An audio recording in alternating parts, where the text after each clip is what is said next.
Realmente es un honor para Archivo de Indias Veracruz Sevilla, las dos orillas, este evento, porque tiene un gran significado el tema, el inicio de la evangelización a través de la llegada de los primeros frailes franciscanos a todo nuestro territorio. Y tenemos un expositor de lujo que se los presentaré, aunque primero quisiéramos hacerles una presentación en un video muy corto que habla de nuestra fundación para que ustedes la conozcan. Esto nace de una idea muy clara. La historia siempre termina siendo contada pues a gusto de los que gobiernan, y eso ha sido seguramente desde hace cientos de años. Sin embargo, hoy el tener acceso a los documentos originales se convierte en un referente donde no cabe duda, porque los protagonistas nos cuentan la historia. Los documentos nos muestran los hechos, y ese es en sí la gran fortaleza de este gran proyecto que se titula Archivo de Indias Veracruz Sevilla. Y quisiéramos, pues, para no hacerlo de un modo aburrido, permitirnos presentarles este video. Adelante, Abraham. La distancia de 8.770 kilómetros entre Veracruz y Sevilla se acorta cuando convergen proyectos como el que trabaja el Archivo de Indias Veracruz Sevilla, las dos orillas. Una asociación civil formada en la ciudad de Veracruz el 6 de julio del 2018 por un grupo de veracruzanos apasionados por la historia y por nuestras raíces. Nuestro propósito es recuperar la memoria histórica de 3 siglos de dominio de la monarquía hispana en México para conocer el papel que jugó la ciudad de Veracruz desde la perspectiva económica, política y social, como puerto de entrada durante el periodo virreinal novohispano. Estamos elaborando un repositorio con documentos conservados especialmente en el Archivo General de Indias en Sevilla, para acceder a estos de manera sencilla y eficiente. Un equipo de especialistas en España trabaja actualmente en la documentación relacionada directamente con la ciudad de Veracruz, producida durante el virreinato de la Nueva España entre los años 1535 y 1821. En una primera fase, el equipo está identificando, seleccionando y organizando la documentación conservada, digitalizada y publicada en el portal de archivos españoles. Enfatizamos el papel crucial que Veracruz desempeñó como principal puerto global e interconectado de entrada para mercancías y personas que llegaban desde España y otras partes del mundo a la colonia, y su importancia estratégica para la defensa de la Nueva España. A través de la tecnología y la comunicación digital nos acercaremos a cada vez más gente, interesándola en estos archivos históricos que sirven como fuente informativa para el estudio, la investigación y la escritura, o simplemente para saciar la curiosidad de lo que ha sucedido desde la fundación de Veracruz. Nuestro principal objetivo es dar a conocer el proceso de configuración urbana de la ciudad de Veracruz, el papel del comercio portuario en este proceso, el origen de su patrimonio arquitectónico, el funcionamiento de la propia administración pública, el porqué de nuestro pueblo y el porqué de nuestra industria, conocer el origen y entender la actualidad del comercio, la ganadería y la agricultura de nuestro país. Veracruz fue la base del virreinato en Nueva España. Una gran parte de la documentación generada desde principios del siglo XVI hasta 1825, con la capitulación de la fortaleza de Ulúa, se encuentra depositada en el Archivo General de Indias en Sevilla, España. Archivo concebido precisamente para albergar, conservar, describir y, sobre todo, difundir la historia que se forja en Veracruz. Para facilitar la información a nuestros visitantes, en nuestro sitio web pueden realizar búsquedas en el blog o en un sistema de búsquedas avanzadas que permite hacer solicitudes por título, contenido o asignatura, simplemente usando una palabra clave. Además de búsquedas por archivo y por las búsquedas más comunes de nuestros usuarios. Hoy en día las redes sociales son de suma efectividad para compartir información con familiares y amigos. Por ello, creamos cuentas en Facebook, Instagram, YouTube y TikTok, donde difundimos los contenidos de los archivos con los que contamos. Quien desea ahondar en un tema, seguir el enlace del documento desde la red social y continuar descubriendo, por ejemplo, la forma en que se planeó la obstrucción de los canales de acceso en caso de invasión de los corsarios, o las cartas que Hernán Cortés enviaba al rey, informando de lo sucedido en Nueva España después de haberla conquistado y poblado. Damos a conocer globalmente la historia de la ciudad y puerto de Veracruz, impulsando los trabajos de restauración y digitalización profesional de los documentos resguardados en el Archivo General de Indias en Sevilla, España. La tecnología actual nos permite rescatar, investigar y digitalizar los documentos de 3 siglos para darlos a conocer y compartir el mayor proyecto cultural que se haya estructurado en la larga historia de Veracruz. Sigamos compartiendo la historia y la cultura. Sigamos al Archivo de Indias en sus redes: Facebook, Instagram, YouTube y TikTok.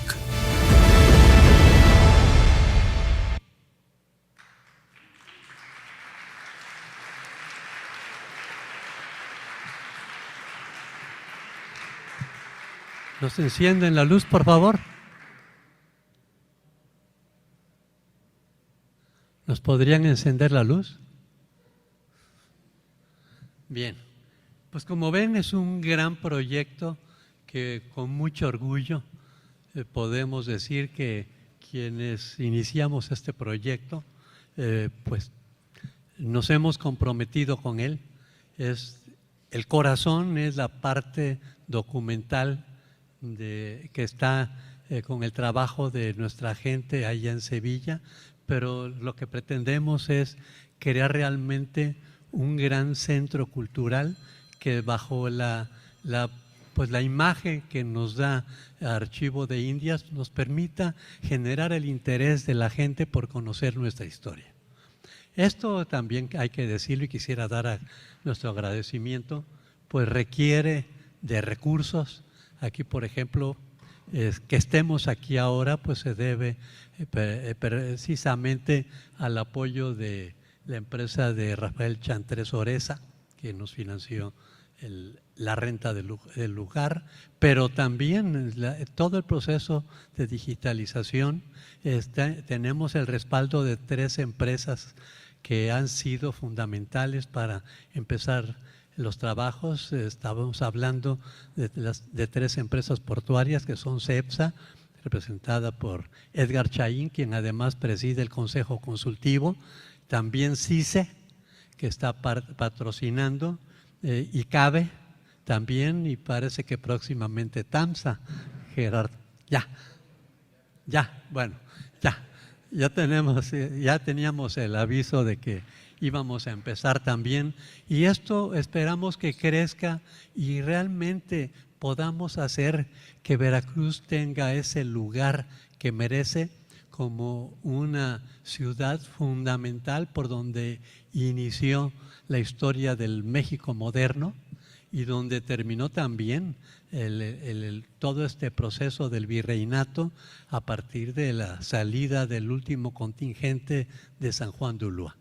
Y no quisiera aburrirles más y les voy a leer el perfil, la semblanza de nuestro invitado, que es, les digo, un gran orgullo tenerlo aquí.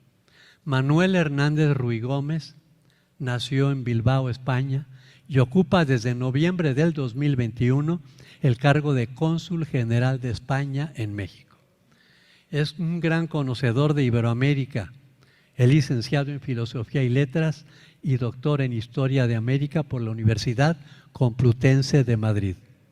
Es diplomático de carrera desde 1986 y ha ostentado diferentes responsabilidades representando al Reino de España en diversos países del mundo, así como ejerciendo diferentes puestos en instituciones españolas, precisamente en Madrid.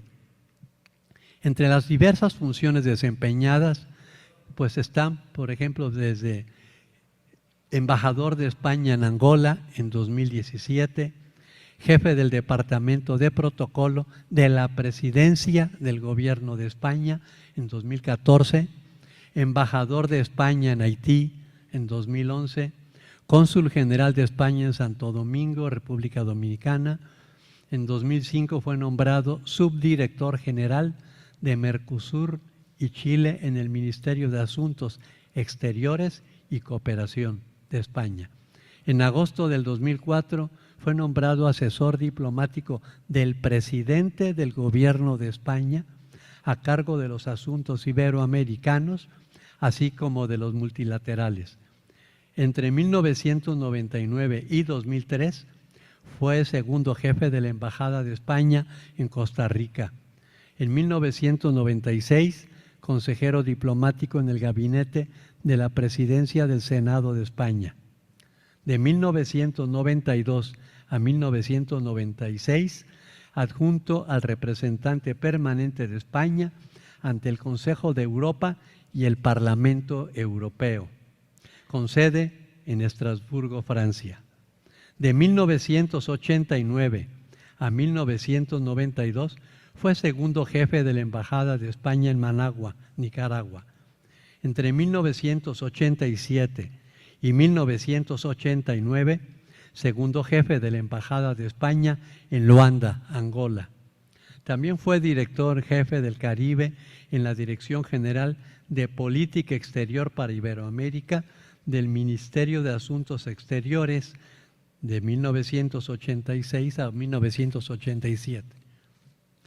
Director del Centro Cultural de España en Costa Rica, así como presidente de la Asociación de Diplomáticos de Costa Rica. Miembro del Comité Asesor de Expertos Independientes del Convenio Marco para la Protección de las Minorías Nacionales del Consejo de Europa en 1998. Además, es fundador, director de contenidos y conferencista de la revista País Dominicano Temático desde 2017, en la cual ha publicado diversos análisis. Ha escrito numerosos artículos científicos y otros de actualidad informativa, así como libros. Su último libro fue escrito junto a su padre, el doctor Mario Hernández Sánchez Barba, con el título Historia de Inglaterra, una aproximación española, publicado por la Universidad Francisco de Vitoria de Madrid al año 2023. Además, es miembro del Consejo Editorial de Archivo de Indias Veracruz Sevilla, lo cual para nosotros es realmente un orgullo y un honor que forme parte de nuestro proyecto. Pues démosle la bienvenida al doctor Manuel Hernández Ruiz Gómez con un generoso aplauso.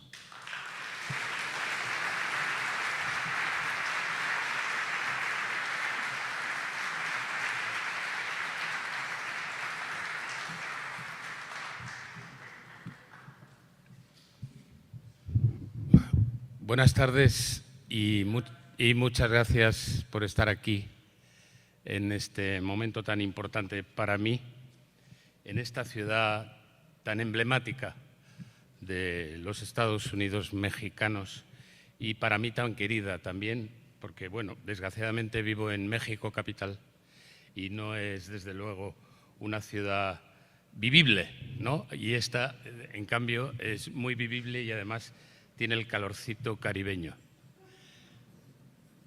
Es verdaderamente un honor ser miembro del Consejo Editorial de la Fundación Archivo de Indias, las dos orillas, Sevilla-Veracruz, Veracruz-Sevilla, y realmente les agradezco esta iniciativa porque yo creo que en México hace falta replantear la historia que nos han contado y hacer que nuevos estudios descubran la realidad, una realidad a veces tergiversada y que no refleja la autenticidad de lo que fue aquello. Un proceso, como alguien de los que he saludado antes me ha dicho, único en el mundo, Monseñor creo que me lo ha dicho, un proceso de evangelización que no se ha repetido en ningún otro lugar del mundo, únicamente aquí. Y es por la encomienda que traían los misioneros del rey de España, también del Papa, pero sobre todo era un proceso y un proyecto español. Yo estoy aquí en Veracruz básicamente porque estamos en el consulado de España, estamos en un proceso de reconocer la nacionalidad a los nietos de españoles, a aquellas personas que por una razón u otra, porque llegaron a México y o la ley no les permitía el acceso a la nacionalidad o por otras cuestiones personales, no pudieron obtener esa nacionalidad. Además, durante aproximadamente 40 años, la España de Franco no tenía relaciones diplomáticas con México y era muy difícil llegar a acuerdos con este gobierno a lo largo de los años 40, 50, 60 y hasta el 78, en que México finalmente, tras las elecciones del 15 de julio de 1977 en España, reconoció a la monarquía española, al gobierno monárquico del rey Juan Carlos. Así que ese es mi principal objetivo, pero como también soy miembro de esta fundación, pues hablando con Ricardo Oms, me sugirió la idea de que estando aquí en Veracruz podría hacer este ejercicio con todos ustedes, lo cual me llena de satisfacción, la verdad. Y espero que les guste el mensaje que voy a transmitir y que lleguen a concebir cuál fue este proceso tan impresionante que se vive aquí desde 1524, más exactamente desde 1521. 1524 es cuando llegan los 12 primeros franciscanos. Así que sin más dilación, si les parece, vamos a empezar. ¿Quién me pasa las diapositivas? No, para avisar al que me pasa las... Ah, sí, ok.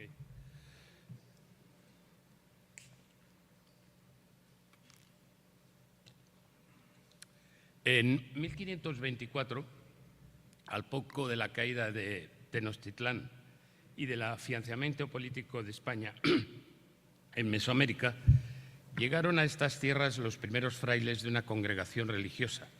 Traían consigo la orden de establecerse y extender el Evangelio. Hablamos de los franciscanos. Su arribo a la Nueva España fue consecuencia de la petición formulada por Hernán Cortés al rey emperador, a Carlos I, en su cuarta carta de relación con el propósito de cristianizar estas tierras, como nos recuerda el profesor mexicano don Antonio Rubial García. Aquellos 12 franciscanos habían sido precedidos unos años antes, en misión exploratoria por Fray Pedro de Gante, uno de los grandes franciscanos que trabajaron aquí extendiendo el Evangelio, y otros 2 compañeros más en aplicación de la bula omnímoda del Papa Adriano VI, emitida en 1522, según nos cuenta el historiador Fray Antonio Huerta. Aquí está, Fray Pedro. Estamos cumpliendo ahora mismo el 500 aniversario de aquella iniciativa que supuso el primer paso en el cambio profundo que experimentó la historia del Nuevo Mundo, proeza que no tiene parangón en la historia de la humanidad. A los primeros franciscanos les siguieron todas las demás órdenes religiosas, comenzando por los dominicos. No hay que tomar este hecho como uno más de nuestra rica historia. Por el contrario, constituye una muestra preclara que no deja lugar a dudas sobre las intenciones de España, que no eran únicamente de dominación política. Se trataba sobre todo de traer y expandir la fe católica por Mesoamérica. Para ello, era preciso facilitar que las diferentes congregaciones interesadas en llevar la palabra del Evangelio a estas tierras pusieran en marcha la selección de voluntarios que desearan incorporarse a la gran misión que se abría ante ellos, cristianizar a los habitantes del Nuevo Mundo. Esta operación de gran calado y de larga duración fue puesta en marcha por la Corona.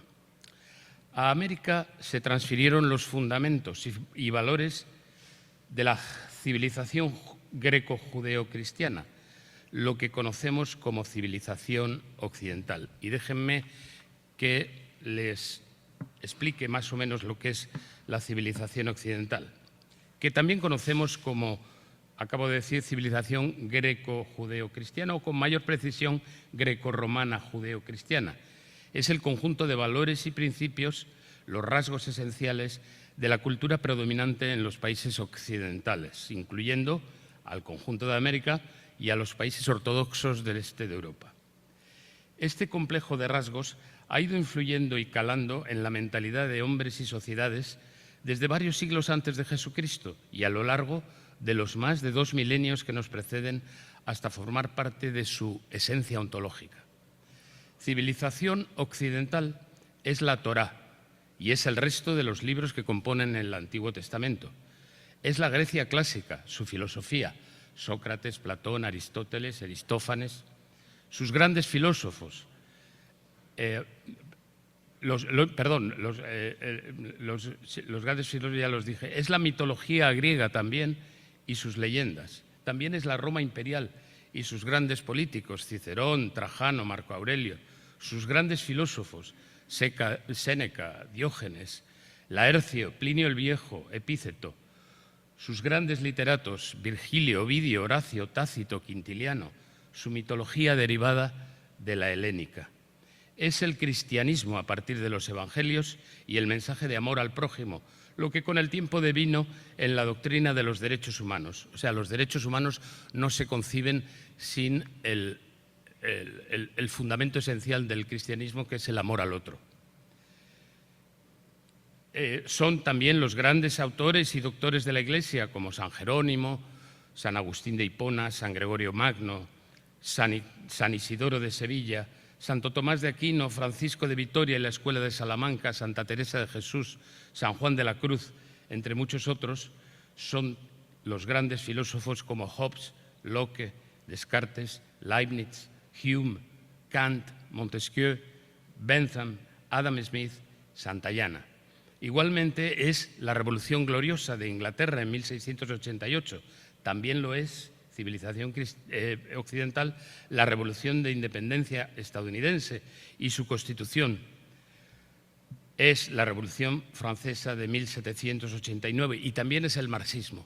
El marxismo también forma parte de la civilización occidental, de la civilización greco-judeo-cristiana. Pretender que todo este aporte plurisecular se puede borrar o cambiar de un plumazo, como tratan de implementar ciertos movimientos actualmente en liza, es poco menos que ilusorio. Finalmente, señalemos que el conjunto de América, como acabo de decir, forma parte de esta civilización. En el caso de Iberoamérica, a través de España, que trajo la cultura romana y las doctrinas católicas. Hace como 30 años, un autor norteamericano, Samuel Huntington, escribió un famoso libro, The Clash of Civilizations. En esta obra identificó 8 civilizaciones en el mundo e identificó a la que denominó latinoamericana como una de ellas. Pero esto es un fraude histórico. Es un fraude histórico más. Iberoamérica es parte fundamental de la civilización grecorromana judeo-cristiana, empezando por ser la zona del mundo con más cristianos, a pesar de la penetración de las sectas pentecostalistas procedentes de Estados Unidos. Creencias igualmente cristianas, por cierto.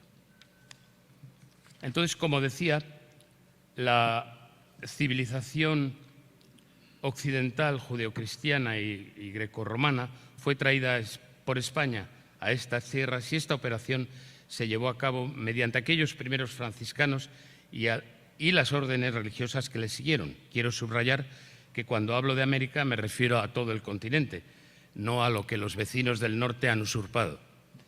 Como dice el historiador mexicano Juan Miguel Zunzunegui, en todo este proceso América fue la madre y España el padre, es decir, los españoles, llevados por una inmensa fe, sembraron la semilla que dio generosos frutos en esta tierra. Hacía mención al concepto de larga duración porque estamos ante decisiones que, según el historiador francés Fernand Braudel, son las que en realidad han marcado una influencia indeleble en la historia. Son las que forman la entidad inmanente de las naciones.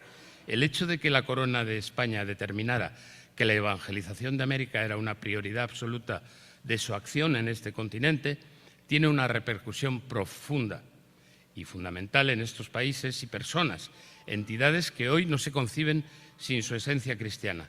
Con ello quiero decir que la fuerte devoción, por ejemplo, a la Virgen de Guadalupe no se entiende sin la intensa acción evangelizadora y, por supuesto, sin España. Esto es lo que tenemos que tener todos claro.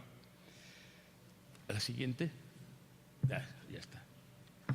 En el mundo, España ha sido portaestandarte del catolicismo, con mucha más fuerza incluso que la Santa Sede y desde muy temprano en la historia. Tal vez habría que conceder en beneficio de la Santa Sede que ésta no tenía los medios de que dispuso España para llevar a cabo esta gesta evangelizadora, paralela a la acción política de incorporar a los nuevos virreinatos y capitanías generales a la monarquía hispánica. Pero tratemos de explicar someramente cómo es que la Corona de España estuvo impulsada por una fuerza histórica que la llevó a protagonizar la profunda e intensa evangelización de América y Filipinas. ¿La otra? Eso sí.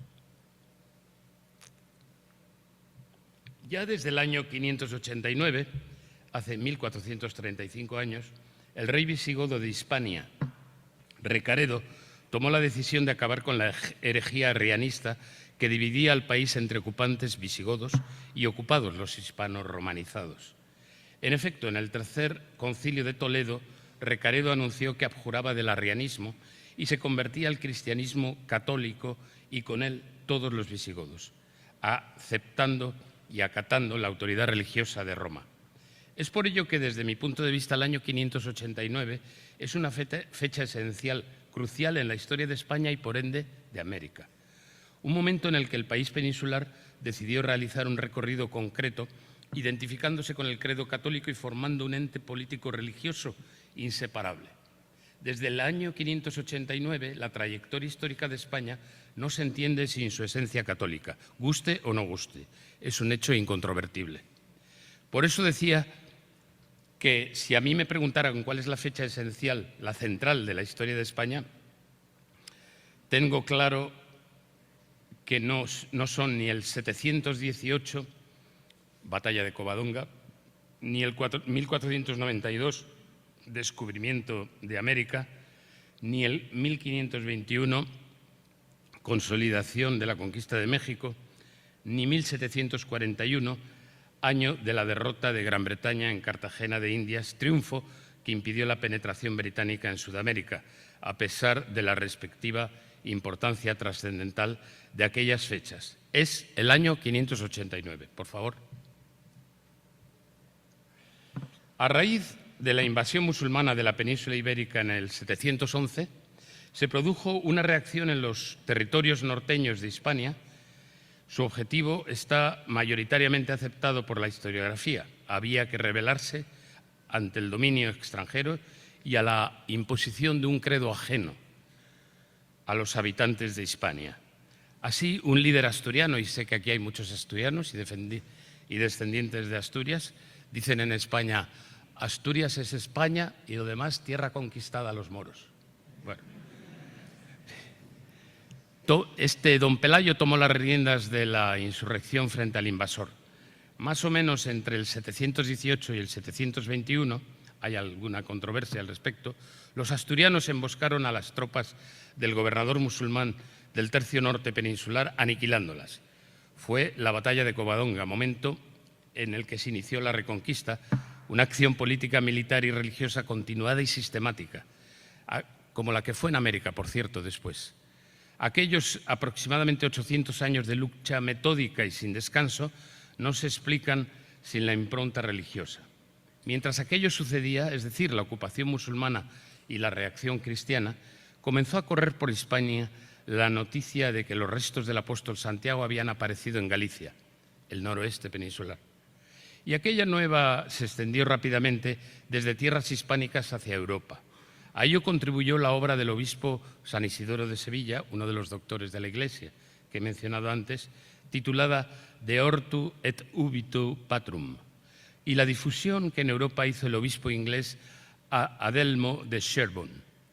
La fama sobre la presencia de los restos del apóstol en Galicia fue rápidamente adoptada por el resto de la cristiandad europea, que de forma ininterrumpida comenzó a peregrinar al lugar de Compostela hasta las mismas fechas actuales. Estoy convencido que aquí hay gente que ha hecho ese peregrinaje. La figura del apóstol Santiago y la presencia de sus restos en tierras hispánicas dio una fuerza extraordinaria a los reinos cristianos en el avance de la Reconquista. Puede decirse, sin embargo, que hasta el año 1212 el proceso había progresado con cierta lentitud si comparamos el volumen de tierras reconquistadas con los años que costó conseguir su control. Batalla de las Navas de Tolosa. Pero aquel año llegó el momento culmen de la Reconquista, la batalla de las Navas de Tolosa. Grupos de berberes del norte de África, los almohades, amenazaban con volver a controlar la península. Ante ese peligro, 3 reyes cristianos, saben ustedes que la península estaba dividida en 5 reinos, que eran León, Castilla, Aragón, Navarra y Portugal. Pues 3 reyes cristianos, los de Castilla, León y Navarra, con el apoyo de los de Aragón y Portugal, se unieron contra los almohades. Aquella trascendental batalla frenó el avance almohade y abrió el camino para la reconquista de Andalucía Occidental y años después el Reino de Granada, lo que es hoy en día Andalucía Oriental. Y ahí hay que enlazar obligadamente con América. No es una simple casualidad histórica que la recuperación cristiana de la península se haya completado en 1492, pocos meses después de entrar en Granada los reyes católicos y encargaran a Cristóbal Colón la empresa de América. Aquella lucha continuada de 800 años por recuperar la patria cristiana, con sus altibajos, alimentó aún más la idiosincrasia española profundamente vinculada a la religión. Como dice la profesora Ángela Pellicciari, italiana, la historia de España es única porque es católica y porque su fe es la fe del pueblo español. Al mismo tiempo, esta vinculación con la esencia católica revela las claves por las que la acción de España en América se explica esencialmente también sobre la base de la extensión y el arraigo de la religión en el Nuevo Mundo. Como dice el historiador francés Gruszinski, la cristianización de Andalucía Oriental prefiguró la evangelización de la Nueva España y con este territorio del resto de América. A partir del descubrimiento se planificaron las modalidades de conversión a través de la acción de las órdenes religiosas. Primero, como ya dije, los franciscanos, que casi después del descubrimiento comenzaron a llegar a la isla de la Española, a Puerto Rico y a Cuba, y seguidamente a la Nueva España en el marco de una estrecha vinculación entre ocupación, expansión y evangelización. Ya sabemos que la primera de estas congregaciones religiosas en arribar a la Nueva España fueron los franciscanos, en concreto 12 misioneros, conocidos precisamente como los 12 apóstoles, encabezados por Fray Martín de Valencia, que desembarcaron en Veracruz el 13 de mayo de 1524. Por eso este motivo de la conferencia, porque cumplimos exactamente 500 años de aquel importantísimo hecho histórico. De este grupo formaba parte, entre los demás, Fray Toribio de Benavente, más conocido como Motolinía, palabra que significa pobre y afligido en náhuatl. Uno de los más grandes cronistas, antropólogo, además de evangelizador de aquellos primeros años de la presencia de España en América, fue precisamente Motolinía, uno de los grandes. A los franciscanos les siguieron otras congregaciones, los dominicos, también 12 frailes encabezados por Fray Tomás Ortiz.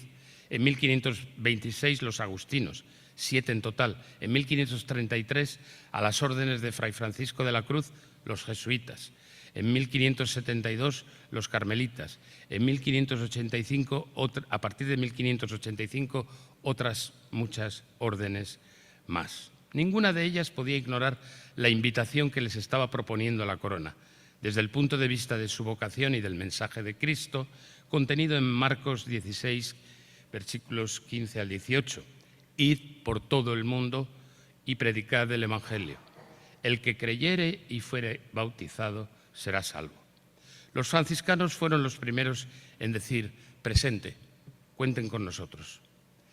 Todo este inmenso aporte religioso, una iniciativa única en la historia, contribuyó a que en estas primeras décadas de acción evangelizadora y al tiempo de organización política urbana y de vías terrestres, con la creación de universidades, hospitales o la construcción de ciudades, caminos y puertos, surgiera la polémica sobre la legitimidad de la conquista.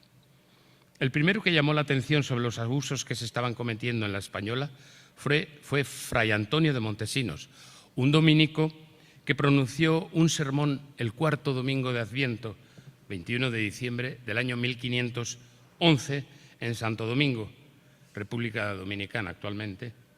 Sus ecos llegaron al rey y se extendieron rápidamente, como consecuencia de lo cual Fernando el Católico, ya había fallecido su esposa Isabel la Católica, don Fernando sancionó las leyes de Burgos, que entraron en vigor solo un año después, en diciembre de 1512. Estas normas instituían la naturaleza jurídica de los indígenas como hombres libres a los que se reconocía el derecho de propiedad y la prohibición a ser explotados o esclavizados en tanto súbditos de la corona en pie de igualdad con los demás. Es el primer código de derechos humanos vigente en América. Este proceso humanista no resiste la comparación con la colonización de Haití, por ejemplo, o la del Congo. En este último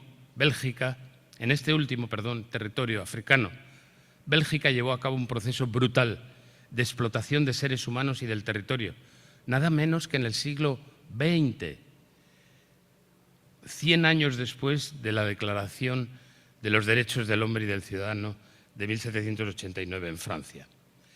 Y esto lo describe muy bien, si no lo han leído ustedes, un libro de Mario Vargas Llosa que se llama El sueño del Celta, en referencia al rey de Bélgica, Leopoldo, Leopoldo II, que era realmente el dueño del Congo, no era un territorio sometido a la ley belga, sino al capricho de Leopoldo. Todo esto no surgió de la nada, sino de la preocupación que muchos religiosos españoles fueron formulando y enviando a la corte en la península sobre los abusos que algunos encomenderos y funcionarios ejercían sobre los americanos.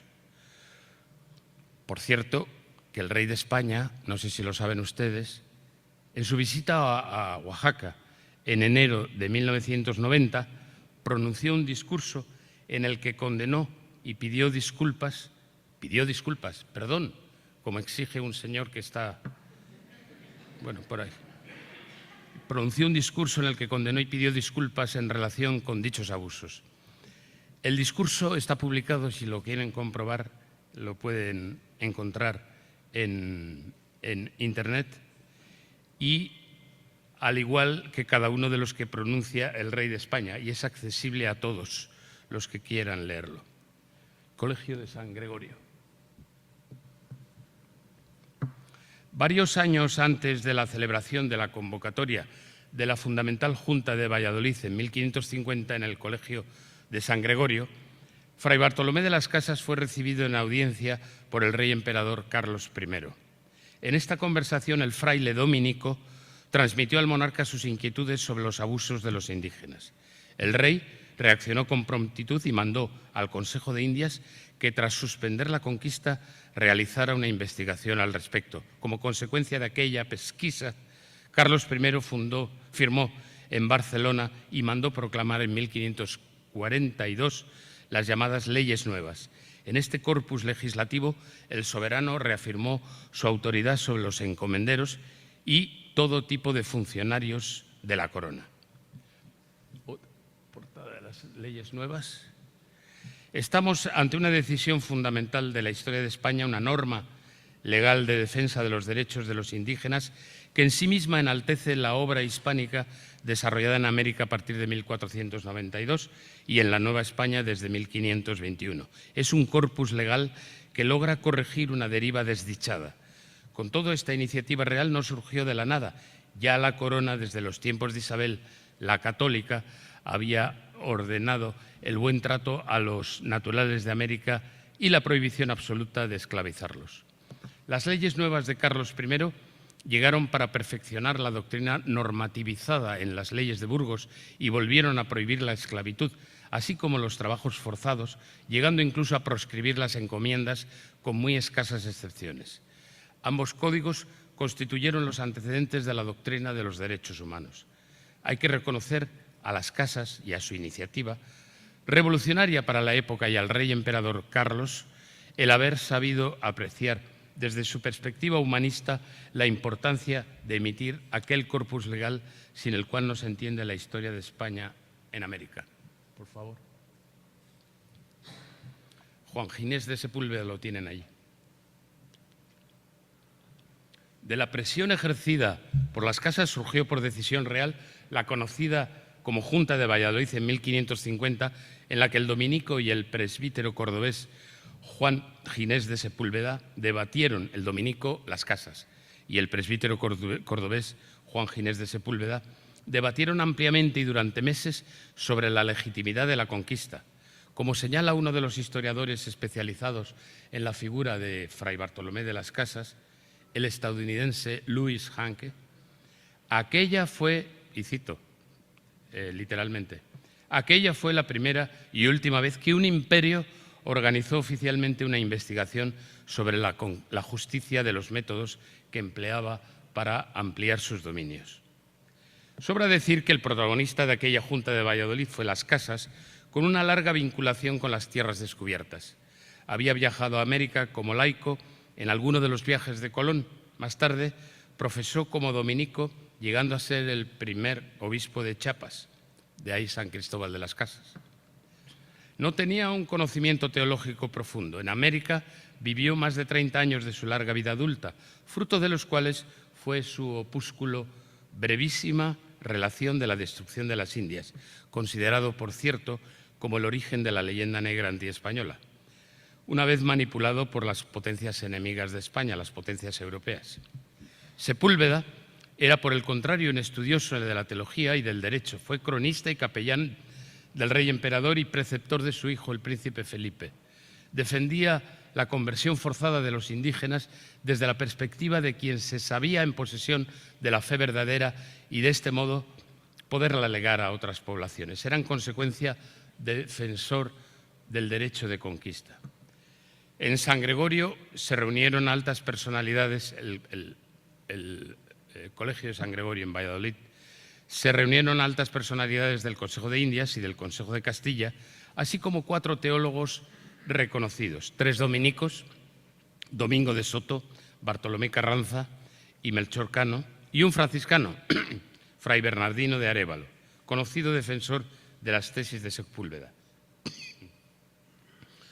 Juan Ginés de Sepúlveda expuso sus tesis que justificaban la conquista por parte de una potencia católica sobre la base de 3 ideas fundamentales. La primera, la idolatría de los indígenas y la responsabilidad y obligación de España en conducirles a la verdadera fe. La segunda, la necesidad de propagar el mensaje evangélico fundamentado en el amor al prójimo. Y la tercera, la exigencia de detener los sacrificios humanos y la antropofagia.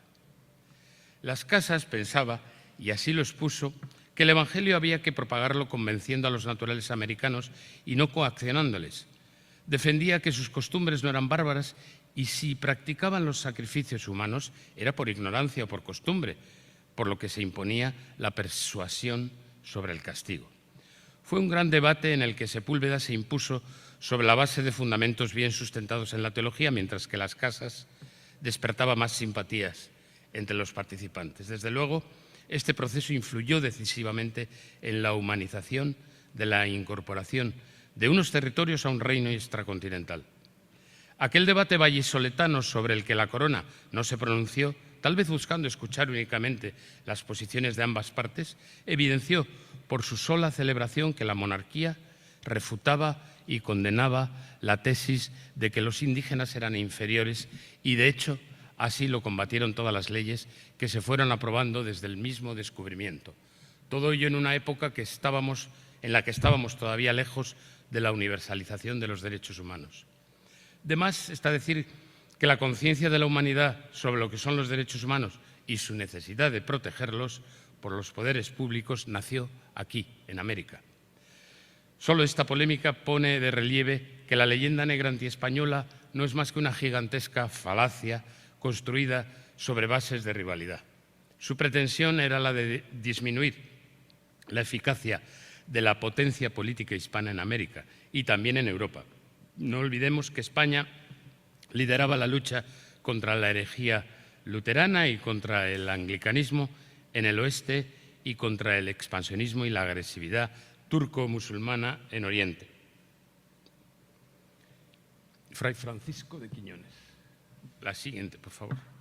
En definitiva, los franciscanos iniciaron aquel vasto proceso de evangelización sistemática, trayendo a estas tierras el mensaje cristiano de amor por el otro a partir de 1524, siguiendo el camino marcado por el ministro general de la Orden, Fray Francisco de Quiñones. La evangelización trajo la universalización de los derechos humanos.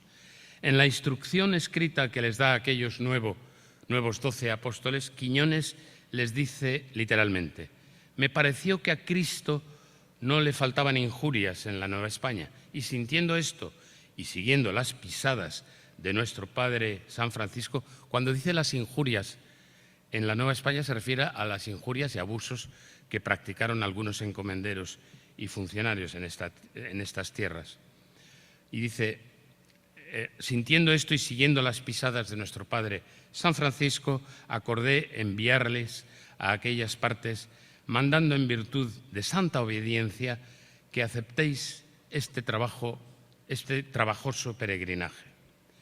Les recordó que les encaminaba al nuevo mundo como Cristo envió a sus apóstoles a predicar la palabra, y cito, con mucha pobreza y trabajos, y que levantaran la bandera de la cruz en territorios extraños, perdiendo la vida con alegría y amor a Dios y a sus semejantes.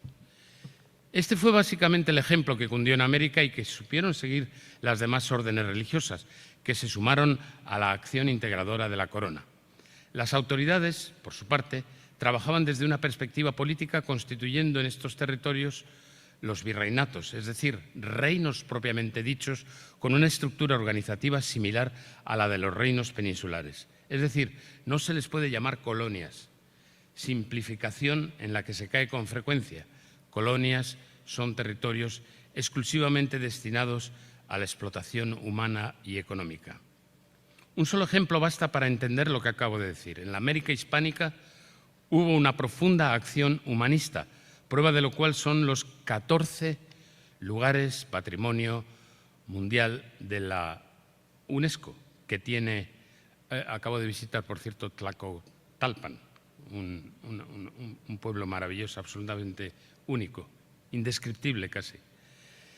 En los 14 lugares patrimonio mundial de la UNESCO que tiene México, heredados del virreinato. Por comparación, no hay ninguno, que sepan ustedes, en Estados Unidos, por ejemplo, colonizada, es así, ahí se puede decir colonizada, por Inglaterra a partir de 1621, cuando llegan los primeros peregrinos a Plymouth, en la costa este norteamericana. Hay únicamente dos anteriores a esa época en Estados Unidos, dos lugares patrimonio de la humanidad en Estados Unidos, y también son españoles, curiosamente: las fortificaciones de San Juan de Puerto Rico y las misiones franciscanas de San Antonio, Texas. A este respecto, Juan Miguel Zunzunegui, el historiador mexicano, que les recomiendo mucho que lo sigan en YouTube, por cierto, nos recuerda que leyendo la monumental historia general de las cosas de la Nueva España de Fray Bernardino de Sahagún, por cierto, otro franciscano, entendemos la gloria de lo que aquí se hizo en América. La acción de España en América fue sobre todo humanista, porque en ella no es posible distinguir la incorporación política de la defensa del individuo ni de la de sus derechos, gracias a la presencia de aquellas órdenes mendicantes. De ahí que Francisco de Vitoria rechazara los títulos de conquista fundamentados en la bula intercetera otorgada por el Papa Alejandro VI en 1493, la que dividía el globo terráqueo entre España y Portugal, hacia occidente España, hacia el oriente del globo Portugal. Vitoria sostiene que ni el Papa ni el emperador pueden otorgar el dominio sobre el mundo. Este derecho, a juicio de Vitoria, viene de la teoría de la tutela, según la cual una nación católica tiene la prerrogativa del dominio sobre los no creyentes si se fundamenta en un humanismo cristiano militante como el que de hecho exhibía España aquí. Una conciencia que desde el inicio percibe al indígena en su condición humana, lo que sentencia el Papa Paulo III en su bula de 1537, al describirlos como hombres verdaderos que además se mostraban abiertos a recibir la fe católica. Como señala el historiador británico John Eliot, la llegada de España a América supuso una victoria decisiva del Partido de la Humanidad. Bueno, que lo diga un británico ya es mucho. Este triunfo se apoya en los escritos de Vitoria, pero también en los de sus discípulos de la Escuela de Salamanca, entre otros el dominico Tomás Durán, el franciscano Bernardino de Sahagún, ya citado, o el jesuita José de Acosta. Son tesis aceptadas por todas por la Corona, pero también en la polémica que antes les he relatado y celebrada en el Colegio de San Gregorio de Valladolid. Tercera carta de relación. Hernán Cortés tenía una confianza extraordinaria en aquellos frailes franciscanos, lo que contrastaba con su relación distante con los dominicos, Bartolomé de las Casas, entre otros. Esa familiaridad se aprecia en la quinta carta de relación, escrita en 1526, cartas que él enviaba a Hernán Cortés al rey emperador para irle relatando cómo avanzaba el proceso de asimilación. Esta quinta carta de relación fue escrita en 1526, como nos recuerda el profesor Rubial, antes mencionado. En su texto se percibe con claridad que fueron los franciscanos los que inspiraron a Cortés para que propusiera al rey emperador, y cito, la fundación de una nueva iglesia en la que Dios sería honrado y servido más que en ninguna otra de la tierra y desde la cual se pasaría a cristianizar el Oriente. De este modo, Cortés se designaba a sí mismo en calidad de portaestandarte del catolicismo, como el elegido de Dios para llevar a los indios al conocimiento del Evangelio. Idea en la que apreciamos de nuevo la vinculación íntima entre política y religión en el proceso de conquista de América, del que no podemos sustraer la evangelización. A este respecto, en su carta al emperador Carlos V, Fray Toribio Motolinía describe al capitán general Cortés como gran defensor y protector de los indios y desacredita al tiempo a Fray Bartolomé de las Casas. Tanto Motolinía como el historiador y franciscano Fray Jerónimo de Mendieta, autor de la historia eclesiástica indiana, defendieron la obra de los conquistadores sobre la base de haber librado a los indígenas de la idolatría. En realidad, estamos ante dos versiones de lo mismo, a partir de dos experiencias diferentes, pero inspiradas por el altruismo. Por un lado, Motolinía escribe en su calidad de evangelizador que vivió apasionado por la misión que le había tocado en la vida en contacto directo con los indígenas. Por otro lado, Las Casas relata su experiencia sobre la indignación que le provocaban los casos de abusos de los que fue testigo y que algo exageradamente le llevó a generalizar. Es decir, el positivo y el negativo de la misma versión, pero tanto uno como el otro trabajando arduamente en el proceso de construcción de la iglesia indiana, como la denominó Fray Jerónimo de Mendieta. Gracias a las congregaciones religiosas, la evangelización fue un éxito rotundo y fue realizada en muy poco tiempo, si tenemos en cuenta el territorio que abarcó desde California a Texas hasta la Tierra del Fuego. Así lo resalta el profesor Bernardo García Márquez, que lo atribuye a la buena conjunción entre frailes, encomenderos y caciques indígenas, es decir, a la búsqueda del entendimiento mutuo. Esto es la misma propuesta que hizo Las Casas en la Junta de Valladolid. No es una imposición, lo que explica la permanencia de la cristianización y su inmutabilidad. En Mesoamérica se puso en práctica un sistema de gobierno indirecto entre caciques y encomenderos en el que los evangelizadores se integraron como tercer elemento. Esto permitió el asentamiento de la autoridad peninsular y el arraigo del Evangelio. De este experimento, si ustedes lo conocen, estarán de acuerdo conmigo, de este experimento contamos con la ejemplar realidad acometida y materializada por el obispo vasco de Quiroga en el actual Michoacán. El legado de la acción evangelizadora de la que franciscanos, dominicos y agustinos fueron grandes protagonistas es doblemente positivo, aunque algunos lo hayan denigrado incluso dentro de la propia Iglesia. El primero es el de la incorporación de un inmenso continente en su totalidad a la civilización grecorromana judeocristiana.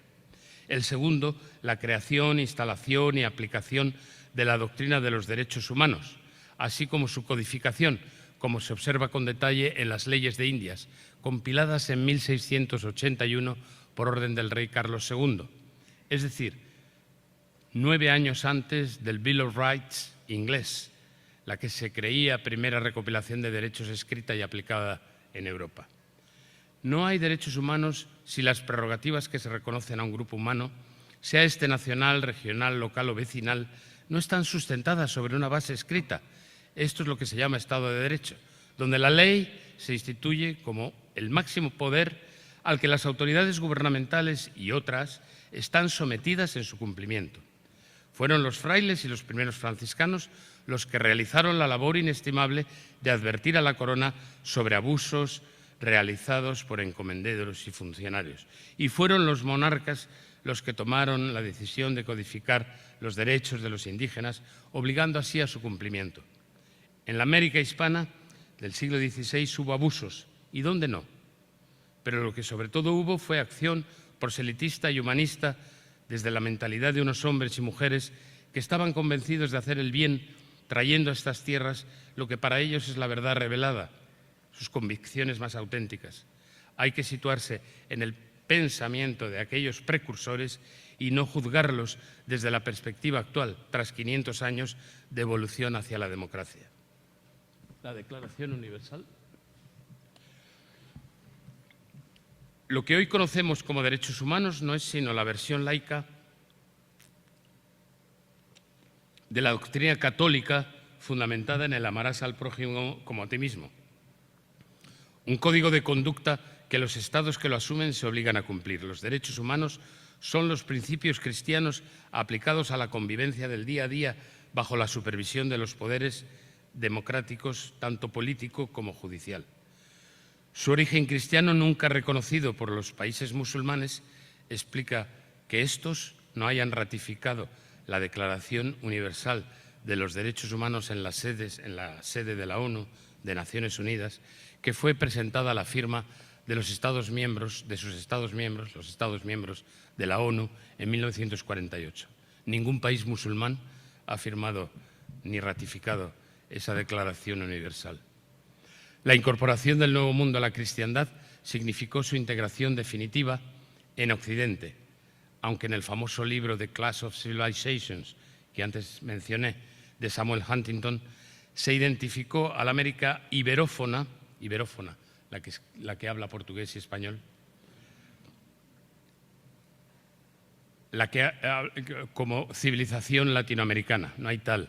Es la misma civilización occidental que caracteriza a Europa. Occidente no se entiende sin los fundamentos que inspiraron la integración de la iberofonía americana en nuestro modelo de civilización, resumidos en el cuadrángulo grecorromano judeocristiano. Y termino. Historia general de las Indias. Ahí. Finalmente, para mí, como hispano y además como representante de España en el ejercicio de diversas funciones diplomáticas y consulares en distintos países, además de historiador e hijo de historiadores, es fácil observar lo decisiva que ha sido España en la historia de la humanidad. Esta fue transformada radicalmente, la historia de la humanidad, con el descubrimiento y conquista de América y su incorporación al occidente cristiano. Un elemento esencial de esta transformación fue la extensión del Evangelio, protagonizada por los franciscanos y otras congregaciones. Sin esta civilización, la grecorromana judeocristiana, no se habrían desarrollado los conceptos democráticos. Pero esto daría pie a otra conferencia. Y aquí me gustaría señalar que antes se ha mencionado la importancia de Veracruz en todo este proceso. Hay historiadores, y yo he leído algunos libros de estos en los últimos tiempos, que pretenden demostrar, y demuestran desde mi punto de vista, que el centro del imperio era la Nueva España. Era este territorio, justamente, que es el protagonista de lo que se ha llamado la primera globalización. ¿Qué es la primera globalización? La primera globalización es el comercio que se establece entre Sevilla y Cádiz, primero Sevilla, luego Cádiz, Veracruz, Ciudad de México, el puerto de Acapulco, Manila. Ese galeón de Manila comunicó la cultura asiática con América y con Europa. Ese es el gran aporte de Veracruz, México y Acapulco. Por ello, puedo concluir con Francisco López de Gómara en su Historia General de las Indias, y cito, que la mayor cosa después de la creación del mundo, sacando la encarnación y muerte del que lo creó, es el descubrimiento de las Indias. Que la memoria ilumine nuestro camino. Muchas gracias.